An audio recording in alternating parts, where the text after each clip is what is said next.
Loving Sai Ram, dear brothers and sisters of the Sai fraternity in Zone 3, and thank you very much for joining us this evening.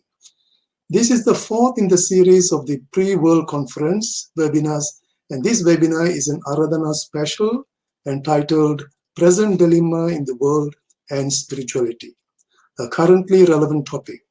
This topic will target the first chapter of the theme Purity is Enlightenment and why purity is important. Though the pre-world conference is postponed indefinitely, we will continue these monthly webinars for now. I would now like to introduce our guest speaker, Professor Suresh Govin. Dr. Suresh Govin is a senior professor and the former head of Department of Parasitology in the University of Malaya. He has presented more than 270 conference papers and has published more than 140 scientific papers. He has also written several chapters in publications by the World Health Organization. He serves as an expert member for the Drinking Water Guidelines Committee under the World Health Organization since 2004. He has also served as an international consultant for the Indian Ocean Center for Education in Human Values, Mauritius.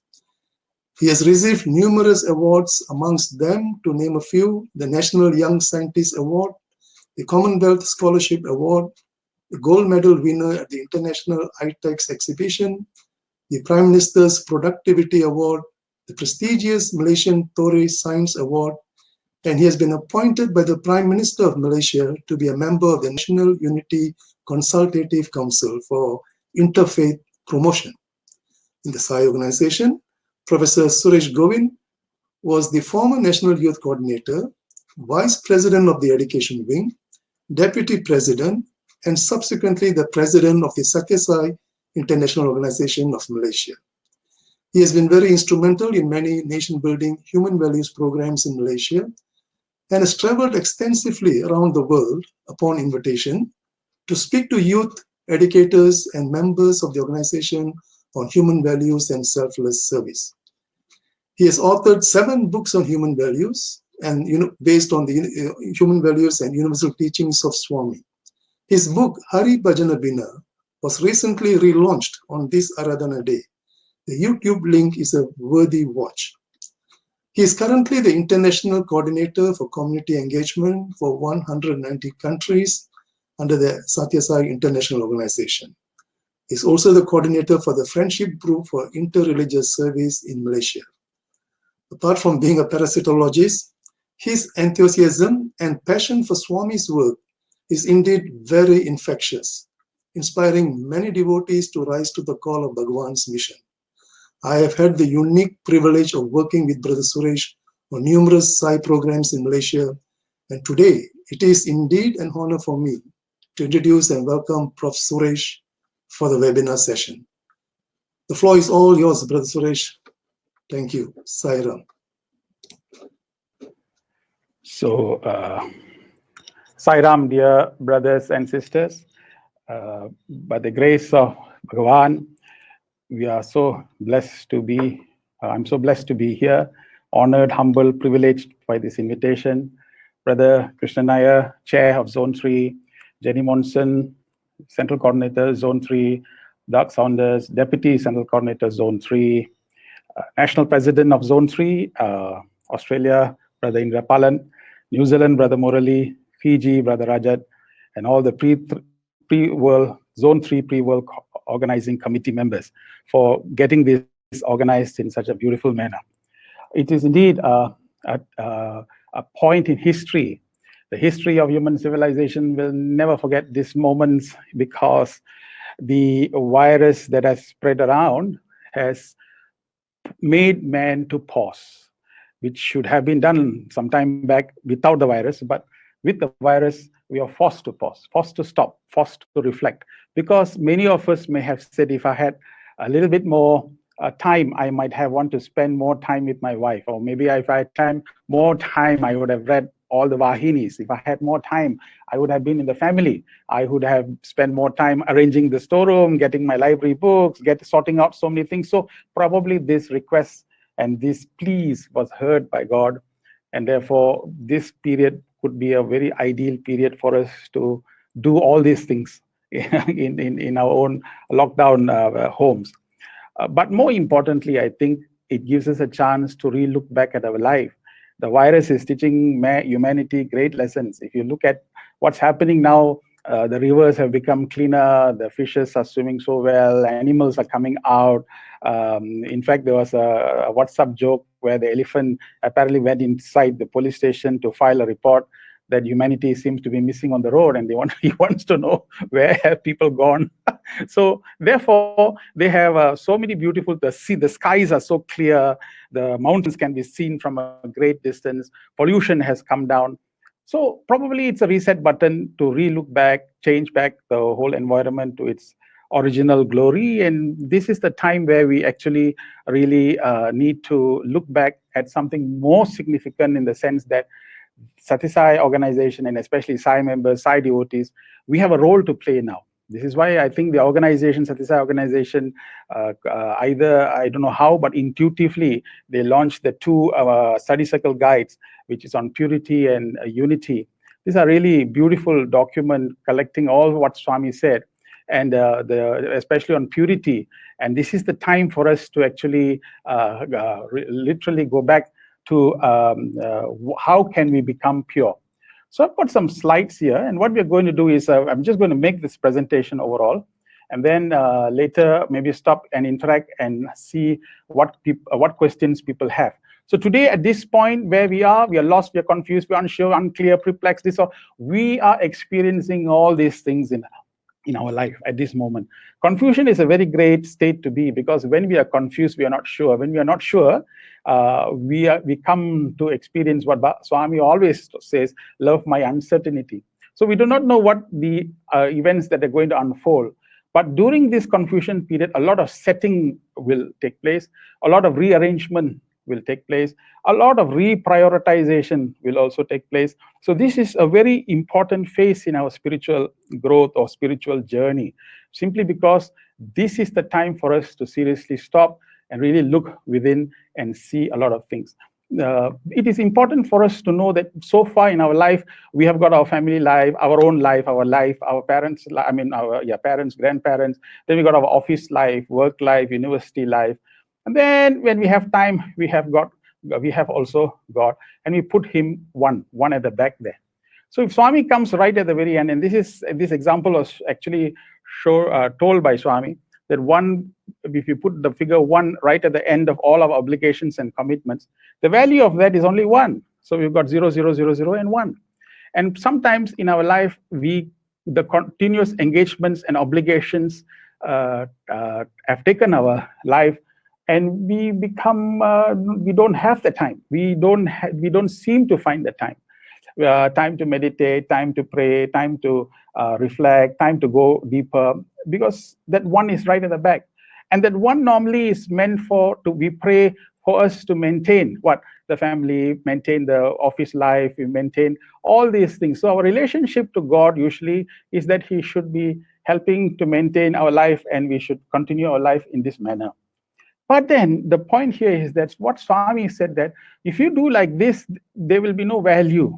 But keep me in the front. And when you keep right in the front, well, that's almost 10 million. Now, suddenly it goes into millions. Our experiences become extremely valuable when God is placed as number 1.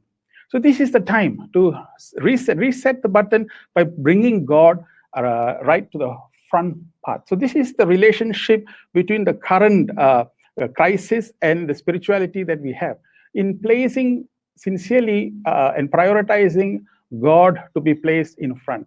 And this occasion being in conjunction with Aradhana Mahotsavam, this is also a beautiful moment for us to recall back all the sweet memories that all of us have. We have been enriched by Bhagavan's presence, the songs, the teachings, the experiences. We have been infused with these memories. And it's beautiful how he has managed to personalize his presence with everyone. And each one of us have got a huge, big memory bank that we can recall back all the wonderful memories. And so this is an occasion. But recalling back that memory alone will not be sufficient, because we now need to recall back And the only way we can pay back, Baba said this, if you look at Brother Bishu's books, in the preface, there was a very nice saying where one of the devotees went to Swami and asked Swami, how can I be always close to you? How is it that I can always be close to you? And Swami gave a beautiful answer. And that answer, I think, is the essence of what this purity is all about. He said, implicit obedience and stick very closely to the teachings that I have given. Very closely, we need to adhere to the teachings that he has given. So implicit obedience and strict adherence to his teachings. And that is something that we need to do. And we need to do it in a good manner. See, sometimes what happens is when we read the books, spiritual books, we sometimes look at it and say, oh, the ideals are too sometimes impractical, or the ideals can be too high. It is not something that we can really do. So we tend to tailor make it to our lifestyle and then bring it down. And we won't get that entire experience. So it is necessary at this juncture to realign and ask, what exactly is it that you expect of me in this modern day? We need to ask this question. And all the answers have been beautifully given in the Vahinis. And we hope that this period is a time for us to revisit back the Vahinis and really spend some time underlining some of the most important salient facts and read there, because those are the quintessence of all the Vedas, and actually they are the reminders that what we should do. So if we can remember and recall those, we will find that we can easily make God as number one in life. So this is a very nice analogy that Bhagavan gave. Of course, this is a very good picture to show how busy people are. Maybe in future, this can be a scene where human beings will be so busy that probably a few moments in the toilet will be the only time where they can fax, we can send, when we look at the computer, because humanity is getting to be like that. We have become we have no time for anything. We're so busy. So we are really so busy that we just don't have the time. And this is exactly a story where two people were sawing the wood, and you're sawing and sawing and sawing and sawing for hours, and the wood did not cut. So we went to the people, and two of them, and said, why don't you sharpen the saw? Then the two of them replied that they just don't have the time to sharpen the saw. So they keep on cutting, but the cut won't go through. So in the same way, in life, we necessarily need to know what areas we should sharpen, how we should sharpen, so that we can do what we can do and bring results. So this is a nice slide to demonstrate that. Why is it that purity is important? Because we sometimes feel that, we know that we bring a lot of luggage with us. Swami said in one statement, Swami said, actually, you think I'm giving you darshan? No, it is you are giving me darshan. Then that person said, how, Swami, you are the one, how perplexing that statement that you have made. Then Baba said that, you see, when I give you darshan, you can only see my body, but when you give me the darshan, I can see you, I can see your soul, and I can see all the previous lives, all the things that has happened. So it's an amazing testimony to the fact that in our mind, we have so many impressions of the subconscious, impressions that we have gathered from the past lives that we have lived. And some of the things that we carry in the luggage is what that contaminates the experiences that we should be getting. So the whole idea this time is that if we spend our sadhana time, our time to do our meditation, our study circles, our bhajans, and our reading of materials, we will find that we will have a chance to redeem the luggage that we have brought. And we slowly lessen these things so that there is no baggages that we carry. So this is the time, because our whole idea is, there is a book called Power versus Force. It's a very nice book, and if you should read it, because it's a very scientifically written book that demonstrates that human consciousness is largely can be influenced by thoughts. So therefore, if we keep on increasing our vibrational frequency, then we find that the world also becomes more and more pure. And this is true because Swami said, reaction, reflection, resound. So literally it demonstrates that as we increase our frequency of vibration, as we increase the frequency of a vibration by improving the quality of our thoughts, there is a very good chance that we can now increase our VF. VF means vibrational frequency. When we keep on increasing vibrational frequency of this nature, and all people everywhere start doing this in a great intensity, in a great intense manner, we find that there is a chance that we can remove this crisis or remove this problem in a short time just by increasing our frequency. So purity is a very important part, and by purity we can remove the impurities of this world. This is a good slide to show what are the effects and what are the consequences of having these impressions in our mind. For example, in this period now, we should look at and see how many times are we getting angry, how many times are we getting upset, how many times are we getting agitated, how many times are we getting restless. Because if there are some who will say, oh, I wish this door opens and we can go out and go out. If you keep on saying that, then there will be agitation, there will be restlessness. So if you have this chance to be at home, then don't do what you like, but like what you do, Swami said. This is an opportunity to really enjoy. This period will never come in the history, will never again appear to us, to stand still, let the whole world go into a meditative state. And here we, by doing so, we can reach our end. So reach our ultimate goal. Swami said that you are not the body, then you are not the mind. Then what is it? Then that you are the Atma. And he said that Atma is everywhere. Atma is the truth. Atma is the eternal reality. So this is a beautiful statement. So here is a chance for us to really understand how we can get to this particular state of consciousness, or this particular state of awareness. So problems cannot be solved at the same level of thinking which created them. So all the problems that we have created, now but being at the same level, we cannot solve it. We ourselves have to lift our own consciousness and go to some higher levels. Only then can we be able to solve. So this is a call.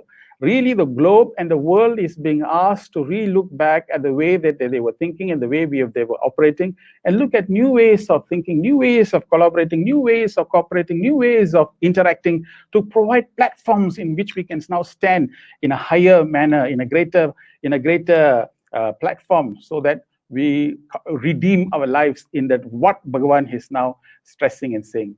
Now, this is a very nice, and most of us know, those of you who have gone through SSC classes and so on, you will know this. The body has got 5 sheaths, which are physical sheath, vital energy sheath, mental sheath, wisdom sheath, and the bliss sheath. The Sanskrit of that is the Annamaya Kosha, Pranamaya Kosha, Manamaya Kosha, Vijnanamaya Kosha, and Anandamaya Kosha. The reason why I brought this up is because to show, and this is also again what Swami said, that animal kingdom and the plant kingdom have the first 3. What is that? The mental body, vital energy sheath, and the mental sheath. So the prana, the annamaya, and the manomaya, the mind sheath. So these 3 is available for what? For the plants and for the animals kingdom. The only human being is blessed with the remaining 2 sheath, which is the intelligence sheath and the bliss sheath. So we are the only ones with the intelligence we are supposed to inquire. The 3-pound universe, is the brain. The brain is almost approximately weighing 3 pounds. And these 3 pounds is supposed to have enough neurons to ask questions. That is why we find the Upanishads are always in question answers. You find that the Bhagavad Gita is in question answers. You find that some of the scriptures are always written in this manner to provoke questioning. It's a real indicator that unless we start questioning, it will not come. So in scripture reading and in many of these things that we do read, we find that many of us will just read the book totally, completely, without actually engaging another facet to the reading process, which is what is called contemplation. So there is a very great need for us to contemplate. So contemplation, which means after 2-3 lines, your eyes should be shut and you should now contemplate, you should now ruminate over this. And there is a simple process in contemplation. Even when we ask people, okay, what is contemplation? Then everybody will give separate ways of doing it. And there's a nice way of, in Swami's acronym, Swami's SAI's acronym will have that answer, where when you read after 3-4 lines, you understand the significance of what you have read, which is S, bring it into your awareness, which means that you now need to bring it into your own awareness, which is A, and then go towards integrating that particular information into your lifestyle.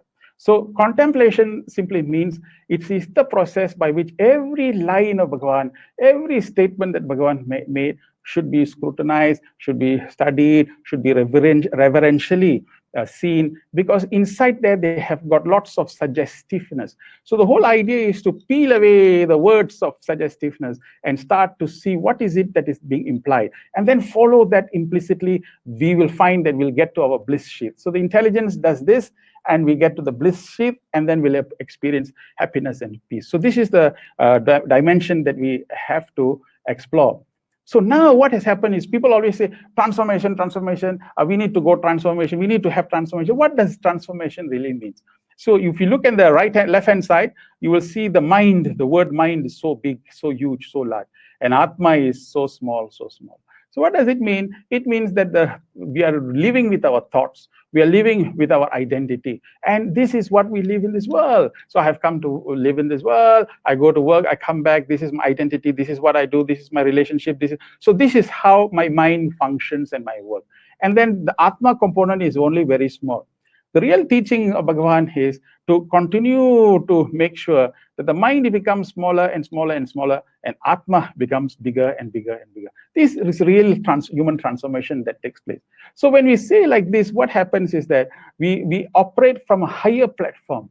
Actually, if you look at it, the essence of all the Vahinis is always Bhagavan speaks about this Atma. Everything in one line, all I want you to do. That's why even the starting of his discourse is Divya Atma Saloparala. What does it say? He means, oh Lord. I mean, embodiments of the Atma. So divine Atma. He said in one talk, I'm not saying this to praise you, but because this is exactly what you are. So if he keeps on reminding us that we are the Atma, we are the Atma, we have to realize the Atma, then what is it that stops us from realizing this Atma is our big, large, enlarged mind, which is now at the top of the ocean, with waves, tossing, turning. It is now swimming. It is now crashing us in all this. And therefore, we experience agitation. We experience restlessness. We experience disturbance. Sometimes it is not necessary that we should watch the TV and watch all the TV programs and wait for all the information on this virus and then depress us even further. Sometimes it is necessary to go into the prayer hall and pray from the heart of peace and happiness. Sometimes the prayer can reach further away. So if we are going to be embroiled or we are going to be bogged down by these frightening statistics and we get anxiety and fear, this will add on to our own states of mind. And this is what Swami said, that if we are sad and depression and sadness, it will affect, the psychological effect of the mind can affect the immune system. So we are becoming more and more vulnerable. Why the immune system becomes compromised. So it is best to stay pure, stay healthy by having the mind vibrantly connected towards the attempts towards moving towards this Atmic realization. So now the question is, if this is what transformation is all about, and this is what it is, then it's a question of, because the mind has got a very, always it has got a very beautiful way or nice way of engaging. It makes it large. I give a very good example in my own experience. We had Bhagavan's grace. We staged about 12 productions in front of Bhagavan. And many of these that all our team had, we had so many beautiful, wonderful interactions and experiences with Swami. One of them was the fact that after the play, Swami came out and was so happy. And he looked at me and he threw a shawl at me. So I caught that shawl. Then I went to Swami and told Bhagavan, Swami, there are others who have done a lot of work, Bhagavan. He asked me, how many? So I said, 18, Swami. So he told a Sevadal, and the Sevadal went inside the room and brought out 18 shawls. Then by the time the 18 people were sitting in a straight line. So Swami put all the shawls on my hand, and then Swami bent, and he was giving this shawl to each person. After the fourth or fifth shawl, he stopped, and then he looked at me and said, where is your shawl? I said. So I said, Swami, my shawl is right at the bottom. My. He beat like that a few times. And I was laughing, and he said it was in a jest, but it was such an impressionable experience, because just a few minutes ago, that shawl was not mine. It was given to me. And now I already found my attachment, and now I have used that word, mine. So you see, in a very short time, the mind has the capacity to give identification and let you know, this is mine, that is this. So it gives you that thing, which is what enhances and enlarges the mind. So the Atma loses its identity. The whole transformation technology is to get our Atma to become bigger and the mind to become smaller. And this period is a very good period for us to practice these exercises.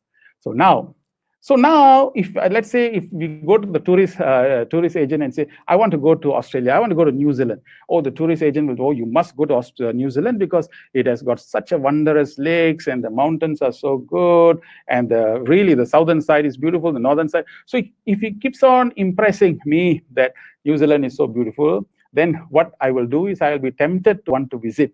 And really, truly speaking, the tourist is right, because the agent is right, because New Zealand is beautiful. So now when we go there, experience, wow, it's fantastic. So what does the tourist agent do? It gives me impressions of what New Zealand is. Like that, if Swami is saying all the time, I want you, Divya Surup, you are the Atma, embodiments of Atma, you are the embodiments of Atma. So we ask this question, Swami, yes, you've spoken so much about Atma. Then exactly what is it? Okay, how do you know when we're reaching Atma? You see, this is an important question. When we're reaching there, we should demonstrate, we should know. How do we know that we are getting there? And there's a good statement that Swami said, how do we know that we become more and more spiritual? The softness of the ground is the proof of the rain. The softness of the heart is the proof of spirituality. So heart must become softer and softer and softer. That is more compassion and more love and so on. How do we know we're getting to the Atma? Here, this is in the Vedas have declared, Bhagavan said, this is taken from Satya Sai Speaks. I think these are words that we should really, because Aradhana Mahotsavam, the greatest thing that we can do is to have reverence to these words, because this is our final destination. This is what all of us are going towards and wanting to experience. So what is that? Only the Atma is true. Atma is eternal and changeless. The Vedas also declare it is attributeless. Wow, this is powerful. Atma is attributeless, which nirgunam. There's a term that is being used here is nirguna, which means to say when I become more and more atmic in my nature, my expression in my behavior is that I do not have formed opinions. I'm not getting caught in rigid concepts. This is attributeless. I'm now not flowing in the river. The river is now getting into the ocean, where my system and my thinking becomes unconditional. I become connected to this formless nature. So where I am, I'm peaceful. Whether is it a mosque or a temple or a church or a center, I am connected, because I'm not connected to the form, but I'm connected to the formless, which Bhagavan actually taught us this on this particular day of Aradhana Mahotsavam, where he graduated us from the form, from perceiving the reality from the form to the formless. Then there is another word that Swami used, unsullied, which is Niranjana. Wow, very good. Niranjana means unsullied. What does it mean? It means that if I'm already operating the system, I will not go to places that help me to contaminate my system. So there's a group of people gossiping, okay, I won't get there. So I will always it gives me a beautiful picture of the lotus, where Kuan Yin and all these goddesses always rests on this beautiful lotus. The lotus is a place where it must grow on a muddy, dirty water, but the mud doesn't stick onto the lotus. So what does it mean? It means that we must live in society, but don't allow the mud to contaminate us. So in other words, it means that we need to be unsullied. When we are moving into Atma, we find that we always seek peace. We always will be seeking this kind of situation where we will not be unsullied. Then eternal. It seems Atma is eternal, which is true. Baba said in his statement, clearly he said, Atma is true and Atma is eternal. This is all description of that state in which we are supposed to go. So what do we do, Swami? Hey, listen, I have given you value. Practice these values. If you keep on practicing these values, your body will die. Then what will happen? Your name will be eternal, like Gandhiji. Even as long as the earth exists, Mahatma Gandhi will be always symbolized for his principle of non-violence. So eternal is one. This is just, I'm giving one example. It can be many, many things. But even if we continue to practice these values, become associated with good things, our name will always become eternal. So eternal means Sanatana. Then Baba said, Niketana, which is final abode. Wow, final abode. What does it mean? We go outside, we become stressed up, we get entangled with all of our experiences. Now we reach back home. There is a place in our system where we can actually go and experience complete stress-free situation, total bliss and complete happiness. Where is that? Niketana, final abode, Atma. So if I can sit in my meditation, quieten my mind and transcend that and reach this state, I'm very happy. As spiritual people, as people who are already in the organization for great length of time, this must be our aspiration, because Baba said, two things we must not forget: death and God. So death is something that will take these experiences, these living experiences away. So the whole idea is to live in this world for the time period is just few years, but by the time we finish, we must have that yearning to attain the highest. Swami said, what is the point of having a life when we are not running towards this blessed, sacred state of life? And this is the final abode, Niketana, that state in which we experience Ansali, peace, happiness. This is what we should now be. So if we are like that, we are going towards purity, you find the impurities will slowly move away. This is Niketana. This is the final abode, final abode. So when we go there, we'll experience a total sense of happiness, satisfaction, bliss, and so on. A lot of our problems in life is because we are swimming in the ocean, swimming in the waves right at the top. But if we get to the seabed, we will experience this beautiful experience. So what is he saying is that don't get entangled. So one devotee asked, Swami, I have this problem, I have that problem, I have this problem. How you are saying all these things, but how? Swami replied, very nicely he replied, you see, in life when we are dealing with things, you must understand that you are playing a role. That's all. You're playing a role. You're playing a role. And that's all you need. You are really Atma playing the role of that role. So don't get attached to that role and continue to do, because life is a game. We need to play it. That's the thing. Oh, beautiful. Life is a game. We need to play it. So this is what final about. Now comes this amazing thing where Swami said, Nitya. Another quality of the Atma is Nitya. What does Nitya means? Permanent. What does permanent mean? One good way, a lot of things that are permanent, but we don't go for those temporary happiness. He said, go for permanent happiness. Go for things that is solid, things that will be real. So go for those kind of permanent happiness and not go for the thing. So what is temporary? The body is temporary, because it will just be there for a short while. So Swami said, the mind, this is a nice description for the mind. Bhagavan said, mind is like a monkey. Wow, mind is like a monkey. That is very bad, Swami. Monkey is jumping here, jumping. Are you telling me that my mind is like a monkey? Not only like a monkey, but it is like a drunk monkey. Oh my God. Monkey which is drunk. Oh. Then Swami said, mad is not only drunk, but mad also. So mad, drunk monkey. Mad monkey who is drunk. Oh, Bhagavan. Now comes the fourth part. We thought that was what the description. Now imagine a mad, drunk monkey stung by a scorpion. This is the fourth one. Swami, how you can tell that my mind is like this, jumping here, jumping there, no consistency, no capacity to literally focus, no capacity to, you are actually telling that is what the nature of the mind. Therefore, why should you remain there? Get down, come to realize this higher state in which you can experience, what is that? Permanent happiness, which is called Nitya, which is Nitya means permanent happiness. So this is a state that we should now aspire for, Nitya. So how do we do, how can we make this from this satsang onwards? We all of us decide, we make a resolution in our life that from this moment onwards, we should always remain happy. Wow, fantastic. Everywhere we go, we have a great joy, a bubbly joy. Telephone people, say, how are you? How are things? And give cheer and happiness to everywhere you go. And even in this particular situation, oh, it's okay. This is a nice, good. So every time you go, you're living with inspiration. How many of us actually get up in the morning and say, wow, what a wonderful day. Another beautiful day. How many people say that? Oh, another day. Oh, one more day we have to live. Oh, God. Oh. So when we have that kind of depressing opening itself for the day, we may find that the whole day may not be too sacred. So, but when we get up each day and say, this one more day that God has given for me to really enjoy the bliss that He has given me. So permanent happiness is something that is good, Nitya. Then Bhagavan said, Shuddha, which is pure.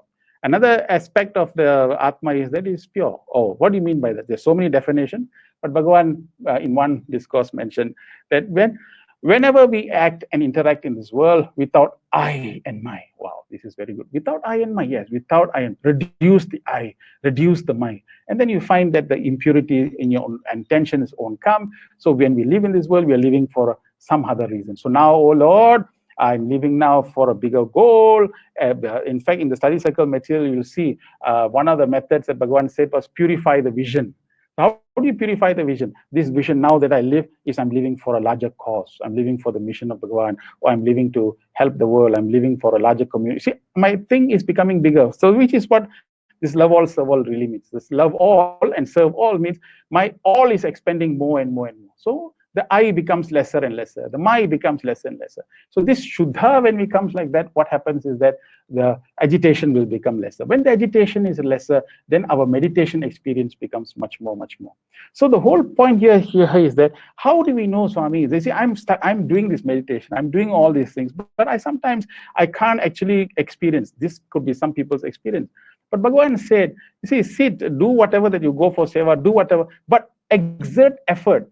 Why, Bhagavan? Because when you exert effort, Swami said, effort is proportional to grace. The more effort I put, the more grace you will get. Wow. So this is the formula. Effort is proportional to grace. Okay. So what should I do? I should now increase my effort. So if I keep on increasing my effort, I will get the grace. If I get the grace, then my experience towards my journey to Atma becomes lesser. Okay, I got it, Bhagavan. I got it, Bhagavan. But then when I am doing all these things, how do I know you're watching me? This is another question. How do you know you're watching me? Because one devotee who was collecting letters also was behind Swami, and this Swami collected all the letters and passed it on to him. And then they all went to Bhagavan's room, and then this person actually asked Swami, how do I know? How do you actually read all these letters? This is a very interesting question. Do you actually read all these letters? Then Swami said, okay, open randomly one letter. So one letter was open, and he took out the letter, it seems. And then he just was opening the letter, and he looked at the letter. When he looked at the letter, Bhagavan standing on the other side, verbatim he narrated, my dear beloved Swami, and he continued reading the letter. And he was shocked. Word to word, Bhagavan was able to read. Then Swami said, okay, now you stop, because the rest of the paragraphs is something related to personal things. So I don't want you to mention, I don't want you to read that. You give me back the letter. Then Swami said, the most beautiful line. Swami said, no, who you think inspired you to write the letter? Who is the one who's writing the letter? Who is the one who took the letter? Who is the one who's reading the letter? It's all me. Wow, that was a real powerful. And you keep on, who inspired you to write? You. Who was the one who actually, after inspiring you, who's the one who took the pen and wrote? It's you, the divinity in you. Who is the one who is really reading it? Me. God. And who is the one who is now knowing the whole? That means the complete awareness is there. It's a thing that's said by Bhagavan. That means to say that whatever that is being said right now, and in your homes and in your lives, is watching this, is listening to this, is experiencing all these things. It's an amazing awareness to know that Swami is a witness to all these things. So we need not worry. As long as we keep on taking effort to do what we want to do, that is all that matters. Whether the experience comes or not, that is not our problem. Our problem is that we must take the effort, and we must continue to exert this effort in order to achieve the desired results. So this is called Shuddha. Shuddha means pure, very pure.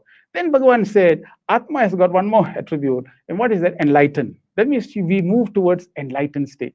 Okay, so now everybody, I'm not, how can I move towards enlightenment? I've got so many things in life to do and all that. So there can be people who will say these things.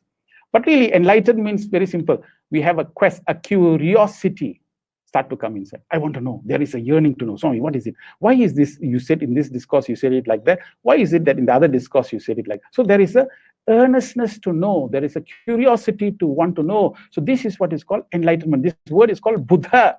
Buddha means enlightenment. The aspect to want to know, the curiosity. In fact, we are already saying that in our prayer. Asatoma Sadgamaya. We are declaring to ourselves. In fact, he's telling, okay, after all these bhajans, please understand, you have to move from the unreal to the real. What is unreal? What is real? We have to question. What is this reality? Where is it? Is this unreal? Where is this? Is that real? So when you start questioning, there will be systems in our point that will search for the answers and we find. But if the questioning mind is not even awakened, then it is very difficult, because in the Sufi saying, there is a beautiful saying that says that God sleeps in the stone, okay?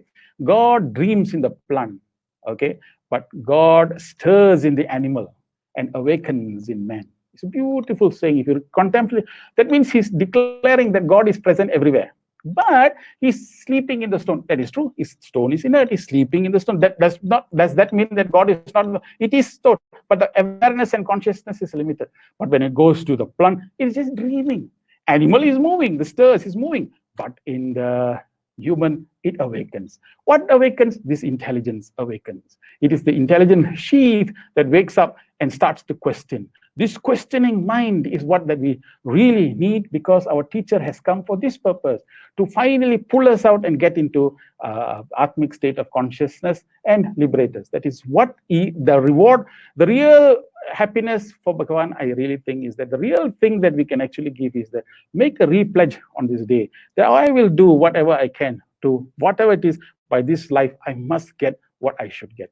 Then Bhagavan said one more word he's used other than what he call Buddha is mukta. Mukta means free.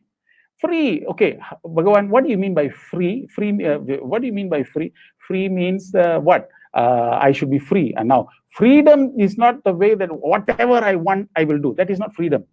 Actually, Swami said freedom means the ability to exercise your sense control. That is the freedom that you must have. So here, free, how can I be free? Because free means not that two wings will be coming, but Bhagavan said in beautiful, the end of wisdom is freedom. Wow, this is good. End of wisdom is freedom.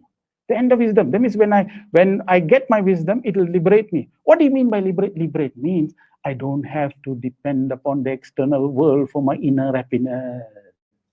I don't have to depend upon external things for my internal happiness. So what happens? My love, my existence is unconditional. I don't need to depend on these things. I'm completely, I have an intrinsic motivation in which I continue to make and give this world. I'm not looking for recognition. I'm not looking for any of these rewards and all that. I am Jivan Mukti. I will continue to be free. Jivan Mukti, free, free, free. I will just do happily, give to society, give to, and just be. Then we become very powerful. Wearing white and white is a very powerful uniform because it is a symbol of purity. And this symbol of purity means I'm continuously supposed to give to society and community without expecting anything. Mukta, freedom from this. And then lastly, embodiment of sacredness. What is sacredness? Nirmala Swarupina means sacredness. What does it mean? It means that, hey, it's giving me an imagery. What is the imagery? Don't put Bhagavan in the altar. You put in the altar, we put flower.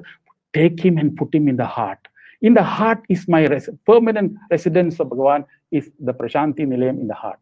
Because everything else will only give Shanti. But with Bhagavan, he will give me supreme peace. Because Bhagavan said, I want you to silence your tongue.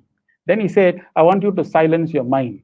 Then he said, I want you to attain supreme silence. Wow, this is three-step process. But how can I experience that? That can only be experienced if I put Bhagavan in my heart. So every day when you take a bath, then you feel Swami is in your heart. So you are having actually Abhishek. The shower is going on and you're chanting the mantra and you're having Abhishekam there. So that moment you're connected. Food you're eating. See, many people, this is a perspective, but anyway, I think it's a good perspective. See, Brahmarpanam, Brahmahaver, Brahmakna. So we chant this food mantra. And the purpose of the food mantra is to purify the food. I think that is one purpose, but there is another purpose. If you look at the mantra itself, it says, oh Lord, the food is, the giver is the food, the eater is the food itself is God. All these are God. Then where am I? Hey, 4 times when I'm eating, the food mantra tells me it is not you. It is somebody else in you, the divine in you. And this divine fire, this divinity will act as the fire and will burn up the 4 types of food. And the subtle aspects of the food will go into your thoughts, and the gross aspects of the food will go into the muscles and goes into all the other different parts of the body. So therefore, the subtle aspects is what is most important, because Brahmayavadena Gandhavya means that this is the stage of spirituality that I need to attain. The food that I'm purified and I'm consuming, may it give me the energy to only think of good things and only act noble. Wow, powerful. That means Bhagavan, this food mantra itself is telling me that I am not the doer. It is he is the doer. So may this purified food by the mantra go inside and remind my thoughts that this is what the eternal truth is. It gives me an incredible goosebumps to think that Swami, in his own compassionate mood, gave us this code to continue practicing. So every time when we eat food, 4 times in a day, it is reminding that we are God. So every moment in our life, if we continue to connect to Bhagavan, so this is one amazing dedication that we can do on this day, to think that he is there, to feel that he is there. And he already knows this problem even before you bring it up. So the point here is that it's all, see, when we go into the plane, we don't tap the pilot and keep on asking every 15 minutes, is the flight okay? What happens if a cloud comes? If another flight comes, do you have the capacity and the capability to divert this flight elsewhere? Can you show me your flying license? Just want to know whether you have the ability to do. You don't ask these questions to a pilot. What we do is that we go and sit beautifully in our chair, watch the movie, eat the food, and enjoy the flight. So when we land, we say, did you enjoy the flight? Yeah, we enjoy the flight. Why did you enjoy the flight? It's because we allowed the pilot to take us to the destination. We surrendered to the pilot. So that is what is needed now. So what we should do for us to reduce all our agitation, restlessness, is completely give our life to our teacher and let the teacher take care of it. But we take care of these little sadhanas that he has asked us to do by purifying purifying our intentions so that we can reach. So this is the final slide here. Bhagavan said, every individual should regard the inquiry into the nature of the Atma as the primary purpose of life. Can you imagine? Primary purpose of life is we should regard the inquiry into the nature of the Atma. Means every time we should be continuously questioning, what is Atma? Where is it? How can I reach? So by practicing some of those values, I'm okay, because then you'll find, if you go back to the slides now, you can see this is a very powerful slide, and I hope that all of you, it's inside the study circle guide, but it's very, very powerful because it gives us an indication. For example, if it says now permanent, so now in the day when I'm now unhappy, so what happens? I look back, hey, Atma, what you are saying? Atma is saying you should go for permanent happiness. What am I having? I'm not having happiness. Why is it so? I'm attached to somebody. Why should you be attached? So I have a self-regulated system to bring me back again to experiencing my permanent happiness. See, I have to please him. Why should you please him? Because I need to do. No, but mukta means I don't need to. I'm conditional. I just continue to work the best way I can. So I can use these qualities that Atma is there and base it upon that quality of life to lead a good life. So these Atmic qualities is the quality should become a role model. That means if we want to have a role model, of course, the best role model is the embodiment of the divinity itself, or not embodiment, divinity itself, which is Bhagavan himself. And he has demonstrated all these qualities in various incidences. So the whole idea is to emulate that fine example that it can be livable at this present moment. And collectively, if all of us do so, we find that we'll be able to achieve this. And then every individual should regard the inquiry into the nature of the Atma as the primary purpose of life. Purity of thought, word, and deed is essential for this inquiry. So we should now make this primary purpose. We should now decide that from this moment onwards, I'm going to spend my life in discovering what is the nature of the Atma, how far am I from there, and do this. Otherwise, we find that if you see a six-pack person in the gym, and we are really interested to also develop our six-pack muscles, and if we go into the gym and watch all other people exercise and always wonder about the six-pack, imagine that we are getting six-pack, we will never get the six-pack. We have to do all those, what the trainer is doing by bending our muscles, moving around, doing all those various exercises, then slowly the six-pack starts to develop. Like that, in our spiritual thing also, mere appearance in the bhajan hall and mere appearance in some of these activities may not give us some experience, but that experience must now provoke us to say that I should not stop here. I should now move on. I should now move on. There has to be something else beyond this. I must get what I have come for. Bhagavan said in Prema Vahini, beautiful, Swami said, he used plantain, but just for the sake of people who may not know what it is, plantain or banana. Banana plant is planted, the banana plant is planted, and from the banana plant, you get banana leaf, and the banana leaf is, you can eat on the banana leaf, you can wrap with the banana leaf, you find that the bark of the banana plant can actually be used for bridges, and you can use the various decorative pieces. You can use various decorative pieces as for decoration, but all these are incidental objectives of parts of the banana. But the real reason why you actually plant the banana is to get the banana, is to eat the banana. So the real reason why we have come into this world is for the realization of this Atma. If we all anchor in this aspect and take every experience to equate to this, then we find the system is now proper, and we now be able to purify ourselves much, much better, faster, and our sadhana will become more fulfilled. And this is one way of addressing the issues of impurity that we now see in the world in doing so. So what we should seriously do, in what are some study circles that we are doing now, we are following up. In fact, what we are doing now is we are following up with all those people who have actually participated in the study circle by sending them questionnaires and saying, okay, from now, what has changed now? How have the moods changed? How have the reactions changed? How have the behavior changed? So little changes like this can make a very big impact. So we celebrate those changes, celebrate those transformational changes, because we all are born here at this period in time, because we have got a very, very great role to play. So the role that we have to play in dedication to Bhagavan Baba and his life and his teaching is just this, that we must attempt to purify. Purity has got power. If we purify and purify and purify and purify, we find that we will collectively contributing to the overall betterment of humanity, mankind, and of course the planet. So I have actually spoken for 1 hour almost. And at this juncture, probably I will be very happy to ask any questions or receive any questions if there is, or comments maybe. Thank you, Brother Suresh. There was a very comprehensive and elaborate identification of the issues we have at hand and the strategies as to how to attain or overcome the barriers. But having said so, the thing is, we all know the theory part of it. We know the strategies, the tools that Swami has given over the years. Yet we struggle. So we struggle to get to that core, As you said, Swami has said, inquire about the Atma within. The question that many devotees have is, how can we really experience the Sai within us? That's one of the first questions we have received. And once you have addressed this, then I can go on to the next few questions that I have. Yeah. So now in the college, in the university or somewhere, we see a very pretty girl. I use this example, so please don't go and follow this, but this is a good example to people can relate this. Then you find that the moment I'm interested in someone, my mind automatically goes there. My mind goes there. I feel like writing a letter. I feel like singing. I feel like being happy with everybody. Wow, there is the emotion of love can give me all this flow of endorphins that motivates me towards this activities. And all the time I want to do anything to please her.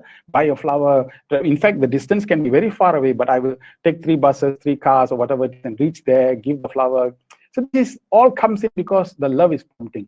Assuming now I direct the same love to God. In everything else we fall in love, but with God we rise in love. With God we find that we have the same enthusiasm. I want to please him. I want to do this. Yes, Bhagavan, yes, I want. See, there is an inner enthusiasm. Spirituality is not a passive drawback. It is actually an active involvement. When we actually involve ourselves earnestly trying to please our divine, the energy will come, enthusiasm will come, effort will come, everything will come. The fight with Maya is very strong, by the way, just to let you know. Illusion is very, when you do with illusion, you'll find that unless this mind is consistently focused, then you won't get. That is why satsang is important. That is exactly what we are doing now. We all have come together for what purposes? To strengthen each other's belief, to strengthen each other's faith. Why? Because people power is very power. Satsangatvam nisangatve says. That means to say, if I want to become and develop my detachment, I must have my company of truth. You must become reference point. Everybody must now motivate each other. So in Malaysia, we have the likes of Brother Jaga and all the other wonderful people. So we keep in touch with all this. So whenever our sparks goes down, we get fired by all the others. And sparks will go down because in life, we have got many people to give us the problems and many people to depress us also at the same time. But if you got at the same time very inspiring people around, chances are you won't go. That's why the methodology is satsang. That's why satsang is the ferry boat that can take you across the ocean of samsara. In our ocean we want to go, we need the right people. So if you want to fly like the eagle, we have to be with the eagles. So we need to have the right people with us and constant touch with them, constantly connecting with them will give us the necessary inspiration. in that particular verse, which Bhaja Govindam, Satsangatam, it ends up with Jivan Mukti. Finally, that satsang is what that will lead me to liberation. That is the final thing. So the company is very, very important. Thank you, Suresh. I think that answers to us extent. I think company here not only involves people, but also being in company with Swami's literature, I would presume. Yeah. The other thing that there's another question that has come up, and I'll read the question to you. What if there is a common, important material goal to be achieved, and you come across a person who is illogical and has a bigger ego? How do you deal with such people in the world? Yeah. The solution is the logical thing to do, but the other person, due to his higher ego, doesn't understand. How can you then influence such people? All these people whom we are attracting to our lives with ego and different ego is also our creation. Otherwise, that person with higher ego need not be in front of us. The whole world is what you call reaction, reflection, resound. This individual who has come to make my life difficult is because I have actually unleashed this from my previous acquaintances. So what can happen? And whenever we encounter with the people who do not have the spiritual quality or spiritual values, we'll develop anger, we'll develop hatred, we'll have restlessness and all that. But people, spiritual people who have got all the teachings now, when someone is showing obnoxious behavior, then it's our duty to bring that individual into our mind's eye, and in meditation, give him love, give him lot of positive love. And you find that within 2-3 weeks or 4 weeks, you find that slowly that individual will start transforming because of our love. This has happened before. This has happened. I'll give you a good example in my own experience. Every day, now I cannot because of the lockdown, but normally every day I go for these there's a few rounds of walk that I take. So there is one dog, a white colored dog, which always comes out. It's a stray dog. It always bites everyone who passes by. So nobody passes that particular road. So I always use that same road, and then use this whatever Swami said. Imagine that dog is also God, and imagine all. So I do all this inside, chant my mantra, chant my thing, and purposely walk to see whether the dog will actually come. And the dog will run and come, and then slowly it will make a U-turn and go back. So so far it has not bitten. So far it's working, but that's the point. The point here is that our own nature can change things around, which is why you find even the saints and sages sit up in the high mountains. You find that all the wild animals don't attack them. So there is purity has got power. In the presence of purity, don't forget Mahatma Gandhi's story also. What an incredible testimony to the fact that purity actually crushed the whole thing and brought India the freedom because of his own faith in his own power of the purity. In fact, the story if you read what is the book in Freedom at Midnight, yes, this story in Calcutta where the whole thing was burning, everybody was fighting with so much of ego and all that. He went there and he went with one stick and went there and lied down and told 3 days I'm going to fast to death.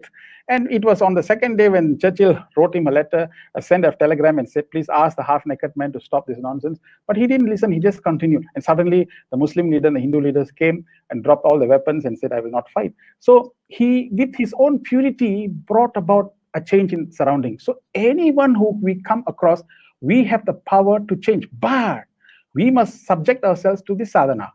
Sadhana of what? Sadhana of sublime, connecting to the Atma.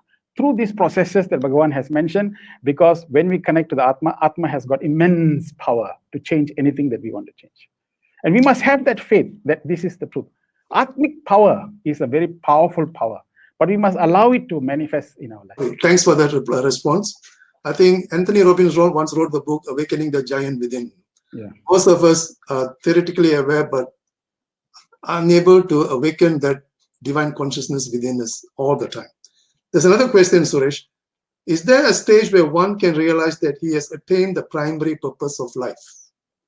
No, I think it's a total journey. Well, suddenly somebody is not going to give a reward or anything like that. But the clear reward is very simple.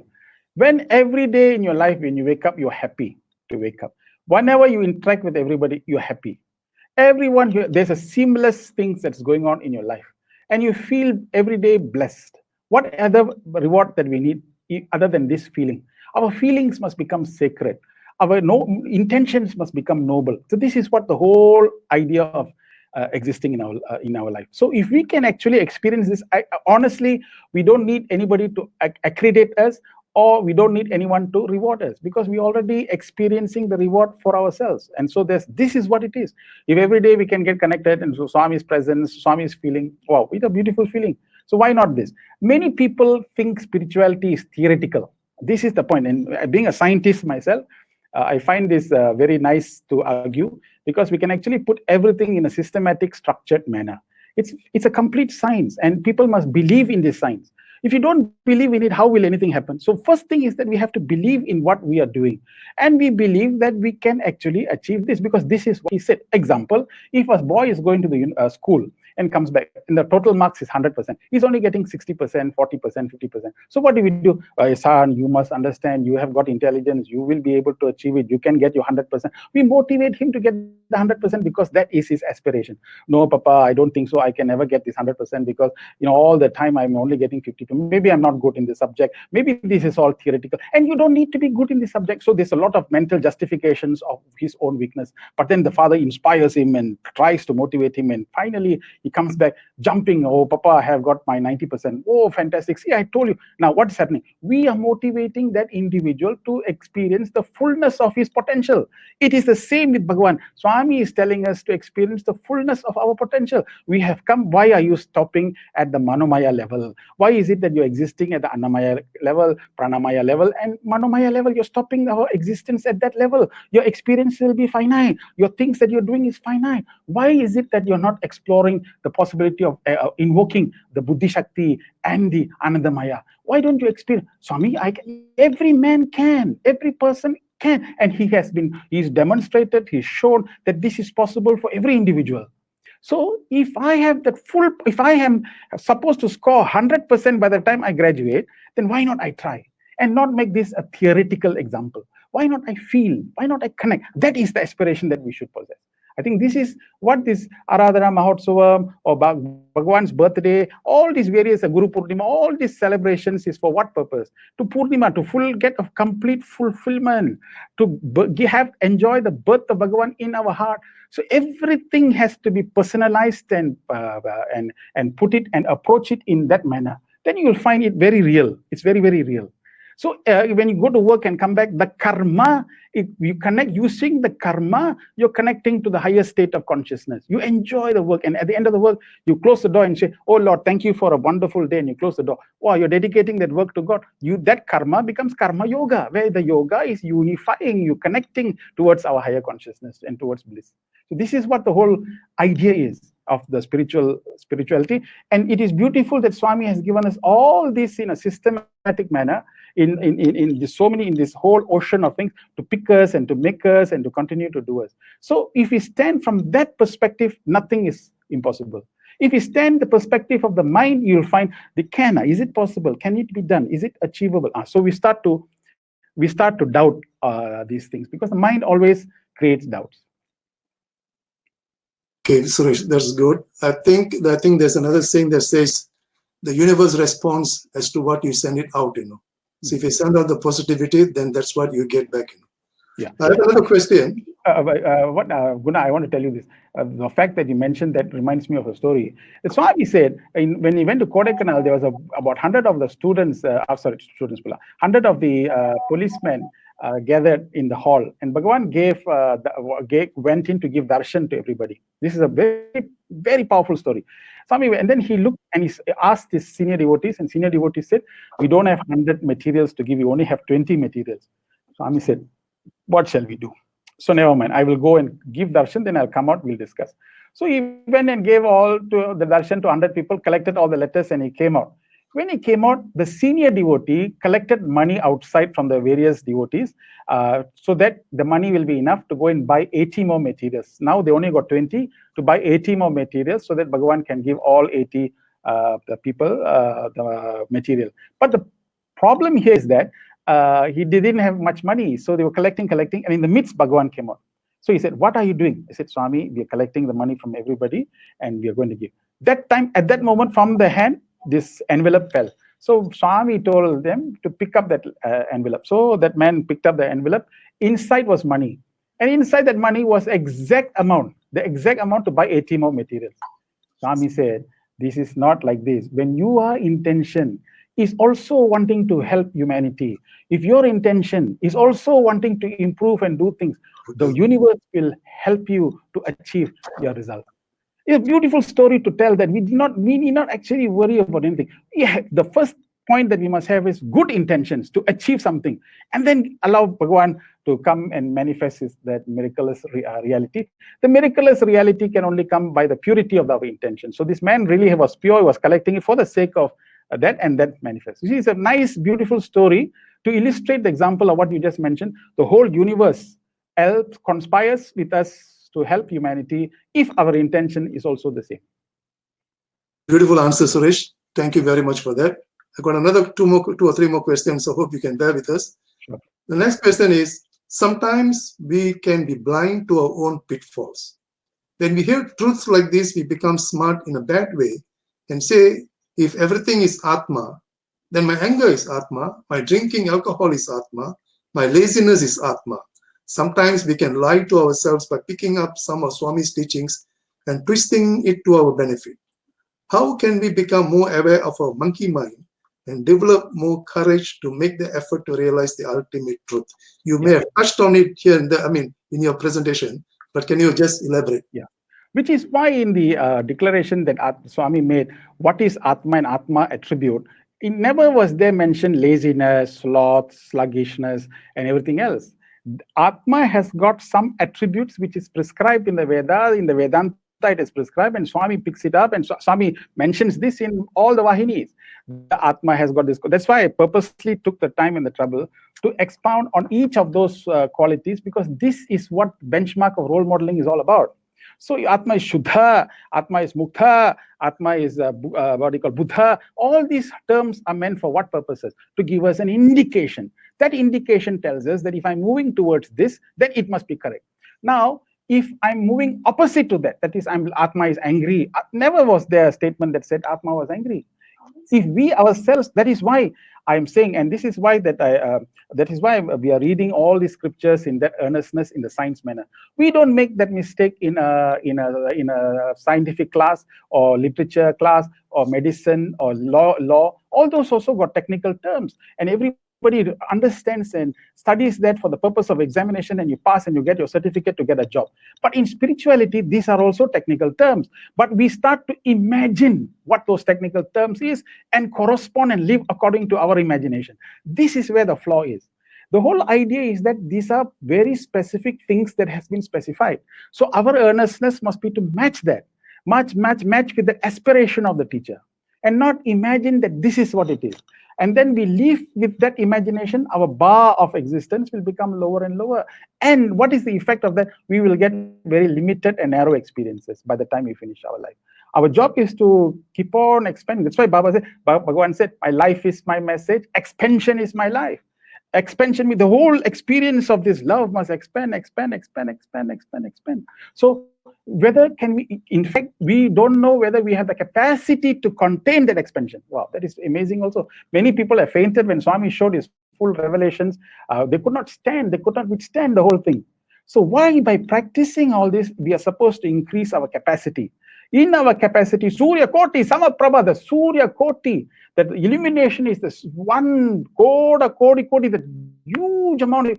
That is the brightness of the Lord. Can you sustain that? So that is why, for starters, orientation program, love all, serve all, help ever, hurt never. Increase the capacity, so that finally when we reach the Atmic realization, we will be able to contain the ecstasy, the bliss, and the happiness. By the way, just to let you know, the oxytocin that is released in our brain, or the endorphins that are released, is about 3-4 times more powerful and more effective than marijuana also. People have shown. The ecstasy, the things that makes us happy and blissful, are already components inside our body. We have to activate it. That's why you find sometimes when happiness comes and hits our head, we say, there are no words for me to express. We say that. Especially when love comes in, there's no words for me to express. So what does it mean? It means it has come to such a point where there's no words that can actually form for me to express. So like this, in our own experiences, we need to enhance the capacity to contain this. That is what spirituality is all about. This is the gym work that we are doing now. The spiritual the organization is providing so many opportunities to develop the spiritual muscles for us to expand our consciousness. Excellent, Suresh. Thank you so much. Now, there's another interesting question here. It's regarding this. You shared the episode about Swami's letters, asking the question, who writes it? The question is, who is the one inspiring us to write the letter, etc., inspiring us to pick up the pen? It is all Swami. If even that is him doing through us, then which part of that is our effort? We can't even claim that anything we do is our effort if it is Swami who's making us do all these things we do. Can you kindly elaborate? Yeah. See, I've thought about this a long time. Finally, I've come to this conclusion. Oh, Lord, let me tell you something, Bhagavan. I want to be your dummy piece so that you can make me a masterpiece. so this is one of the devotees in Malaysia told me this. I think it's very nice. If you become a dummy piece, God will be meaning to say, I'm not the doer. Okay, what is it you want, oh Lord? If we can come to a point where we just allow ourselves to become a pencil and allow him to, that is what the Krishna's flute is all about. When Krishna's flute with the 8 holes represents the 5 senses, mind, intellect, and ego. When the 8th thing in Krishna is playing there, can our life be like a hollow flute so that he plays the music, so that the music goes through the holes and reach the community and the people and the public at large? So the more hollow we are, there will be a hello around us. And then many people will say hello. So we always want to claim, I've done this. I had this experience. This is what I was. I have this experience where in the last Chinese New Year celebration, last celebration that we had with Bhagavan, where he came to perform. Normally I don't go to the sound room, and the sound room is one place where I don't go. I just send. They already always telephone me and say everything's okay. But in my heart, there was something telling me, sound is not good. Go and check this. Some conscience was disturbing me. So by the time for 5 o'clock, 5 something, Bhagavan will come out. So 3 something, I went back. Normally I go to the stage at the back there, but this time I went to the sound room. I said I want to check the sound. So the uncle told me, sir, everything is checked, sir. Nothing to worry. Everything is okay. No, I want to check. I said. So I checked, and everything was okay. So I checked first track was okay. Second track was okay. Then I was about to take out the mic. Suddenly, from second track, 30 seconds after that, there was no more sound. Third track, no sound. Fourth track, no sound. Fifth, hey, uncle, there's no sound here. What's happening? It is, sir, this is the first time this is happening in Puttaparthi. This has never happened before, that uncle told me. So now I had 6 other CDs there. So we check, all 6 CDs, never had that sound. So we were all very panicky. Everybody didn't know what to do. And the Swami is going to come anytime now. The play is going to start. And all the CDs are not having the sound. We got a shock. We don't know what is it. So for the first time, I went inside. Swami, I know, Swami, Bhagavan, this is your Leela. I don't know what you're doing, but please, Bhagavan, this is a play. Everybody, this Chinese New Year, everybody is here. You must help. I really prayed intensively. One youth came, Swami student came. Sir, what's the problem? Sir, no sound. Then I don't know what he did. He pulled the wire here, pulled the wire part, put wire, tap, the sound came.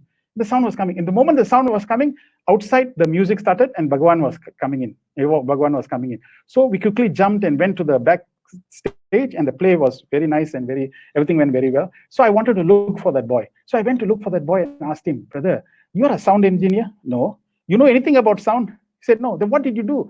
I don't know, brother. I just came there. I saw you in trouble. So what I did was I pulled out whatever wire that came out. I pulled out whatever wire that went in. I put it.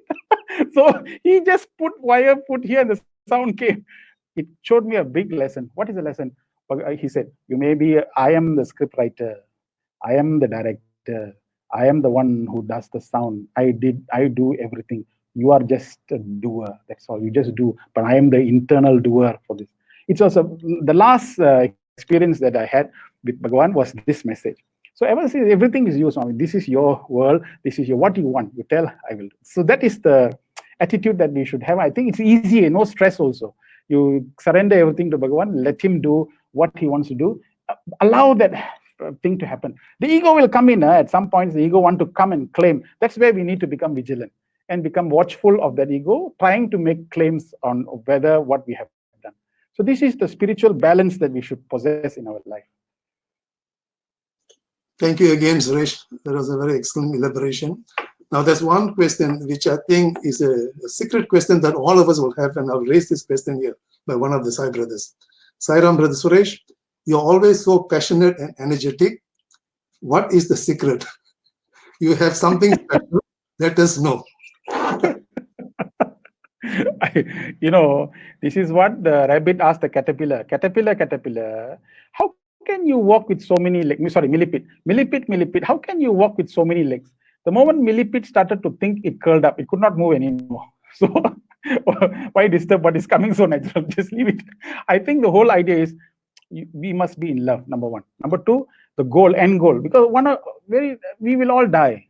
I think for me, death is a very motivating thing. We'll all die. By the time we die, something must be done. Something we must do for the world. Something we must leave behind for the purposes of the next generation. I think this is what that gives. Even this satsang that I am having with each of you, if I'm not focusing on something theoretical, I really want something that each one of you who are listening to this from today onwards or tomorrow, you start this practice. That when you start practicing and you are experiencing that bliss and peace and happiness, that is itself the reward for this particular time that is being spent, where your meditation must become longer, your study, your whole books must become deeper, your aspirations must become higher, your intentions more nobler.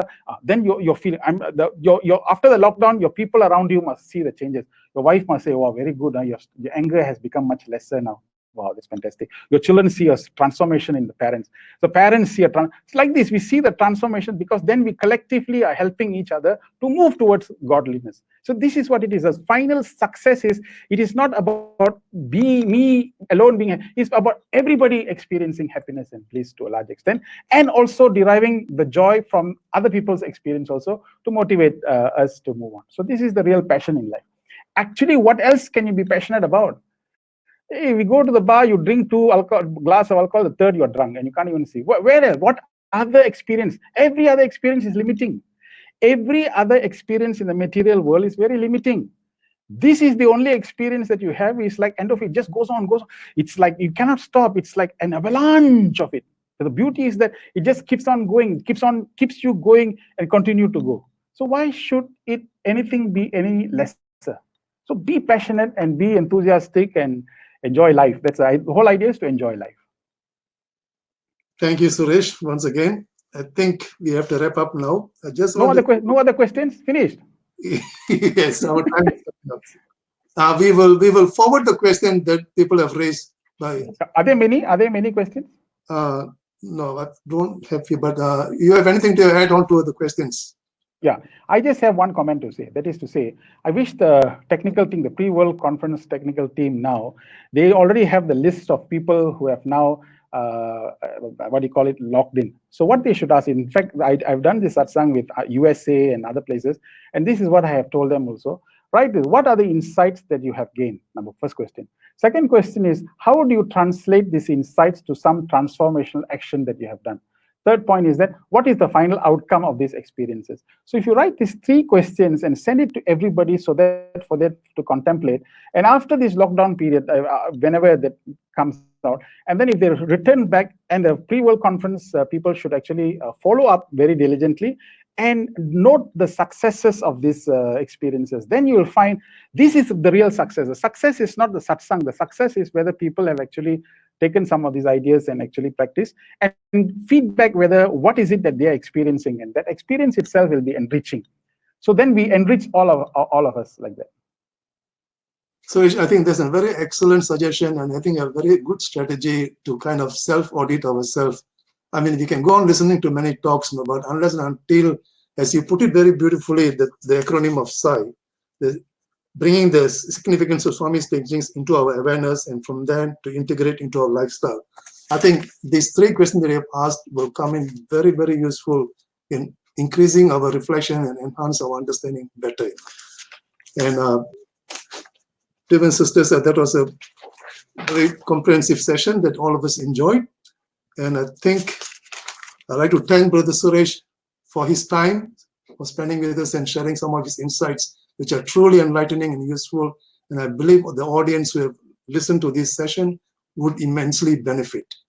Thank you, Brother Suresh. Thank you, Sai Ram. God bless. Sai Ram. Sai Ram.